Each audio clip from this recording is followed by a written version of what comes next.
connaît tous ce pote qui dit chaque année que cette année c'est la sienne, qu'à la fin de l'année il aura un bon physique et qu'il aura enfin trouvé un business et fait un max d'argent. Mais bon, à la fin de l'année c'est toujours la même histoire. Il n'a pas tenu ses résolutions et il est toujours au même point qu'avant. Et honnêtement, ce pote c'était moi. Pendant 3 ans je me suis fixé des résolutions ambitieuses sans jamais les avoir tenues. Jusqu'à ce que je trouve la méthode qui m'a permis de réaliser toutes mes résolutions. Et c'est ce que je vais te montrer dans cette vidéo. Mais avant de savoir comment tenir ces résolutions, il faut comprendre à cause de quoi on ne les tient pas. Le 1er janvier, quand on se fixe des résolutions, on passe souvent du tout au rien. C'est pour ça que les salles de sport sont pleines en janvier, mais qu'en mars, elles se sont presque vidées. Et c'est ça le problème, puisque depuis la nuit des temps, notre cerveau est programmé pour résister au changement et garder les mêmes habitudes, puisque pour notre cerveau, le changement c'est considéré comme une menace. Aussi, quand on se fixe des résolutions, on oublie de faire un plan concret et de décomposer l'objectif en étapes. Au lieu de dire que l'année prochaine tu seras riche, fais un plan concret de comment tu vas l'être en décomposant ton objectif et en voyant ce que tu vas faire pour l'être. En général, quand on se fixe un objectif, au début on travaille beaucoup pour avancer vers cet objectif puisqu'on est motivé. Mais le problème de la motivation, c'est qu'elle part vite. Je suis sûr que tu connais ce moment où tu es dans ton lit le soir et d'un coup tu es très motivé par un projet que tu t'es imaginé et donc tu travailles toute la nuit. Mais malheureusement, le lendemain quand tu te réveilles, tu as perdu toute la motivation que tu avais cette nuit. Et c'est à cause de cette baisse de motivation que beaucoup de personnes ne tiennent pas leurs résolutions.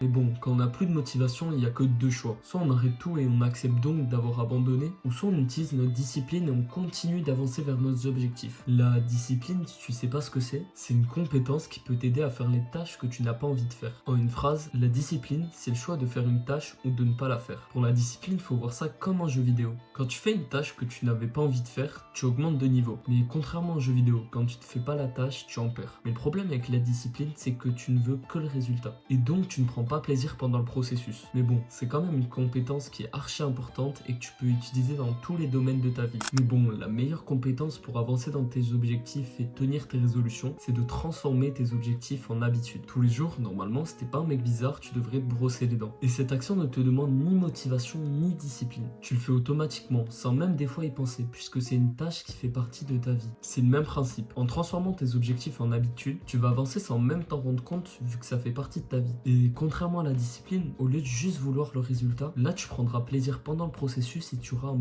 bien meilleur ressenti. Et honnêtement, pour transformer un objectif en habitude, c'est pas si dur que ça. Le problème, c'est juste que ça prend du temps. Et il faut que tu y ailles progressivement pour que ce soit réalisable. Si ton objectif, c'est de courir tous les jours 10 km, commence plutôt par courir 3 km et augmente petit à petit. Le but, c'est pas d'être bon dès le début. Non, le but, c'est de s'améliorer d'1% chaque jour. C'est comme à la salle, il faut faire une surcharge progressive. Il faut surtout pas mettre lourd dès le début, sinon tu vas te blesser. Si ton objectif, il est sur le long terme, pour vraiment que tu le tiennes, il faut que tu te fixes des petits objectifs qui sont orientés vers ton objectif. Par exemple, si tu fais un marathon, tu peux te fixer des objectifs de distance en augmentant petit à petit. Ou même, tu peux faire une course en étant lesté. C'est vraiment super important de se fixer des mini-objectifs. Puisque si tu les réussis, ça te fera des petites victoires et donc ça va te motiver. Et en plus de te motiver, ça va t'aider à avancer vers ton objectif, tout ça avec plus de fun. Maintenant qu'on a vu comment transformer ces objectifs en habitudes, on va voir les pièges à éviter pour t'aider à tenir tes résolutions. Le plus gros piège quand on fait nos résolutions, c'est qu'on a tendance à se fixer trop d'objectifs. C'est pour ça qu'on n'arrive pas à les tenir, puisqu'on se concentre sur trop de choses en même temps. Au lieu de se fixer plusieurs objectifs en même temps, commence à réfléchir à quels objectifs te tiennent à cœur et ont vraiment du sens pour toi. C'est quoi, là maintenant, actionable step. Mets la vidéo en pause et va chercher de quoi noter. Maintenant que tu as de quoi écrire, tu vas écrire 5 objectifs que tu veux vraiment réaliser. Par exemple, moi ça va être courir un marathon, 16 de moyenne générale, 5 kg de muscles secs, 2000 abonnés YouTube et créer mon propre manga. Maintenant que tu as tes 5 objectifs, tu vas en garder un, voire 2 maximum. Et les autres, tu les barres. Là, tu vas vraiment devoir faire des choix. Donc maintenant que tu connais l'objectif sur lequel tu veux vraiment te concentrer, si tu veux vraiment avancer vers cet objectif, il faut vraiment que tu gardes une vision claire de cet objectif en voyant les étapes pour y arriver. Si par exemple tu veux avoir un physique plus sec, il faut que tu aies une bonne diète et que tu fasses du sport. Si tu dois vraiment retenir quelque chose de cette vidéo, c'est de transformer ces objectifs en habitudes, de se fixer des petits objectifs pour mieux avancer et d'y aller doucement tout en kiffant le processus. Et juste n'oublie pas, le but c'est pas de tout réussir dès le début. Le but c'est d'être meilleur qu'hier et d'avancer jour après jour vers tes objectifs. N'hésite pas à t'abonner, à mettre un like et à rejoindre le Discord en description. Là-bas tu pourras parler avec d'autres gens qui sont comme toi et tu pourras t'améliorer avec eux. Allez, ciao!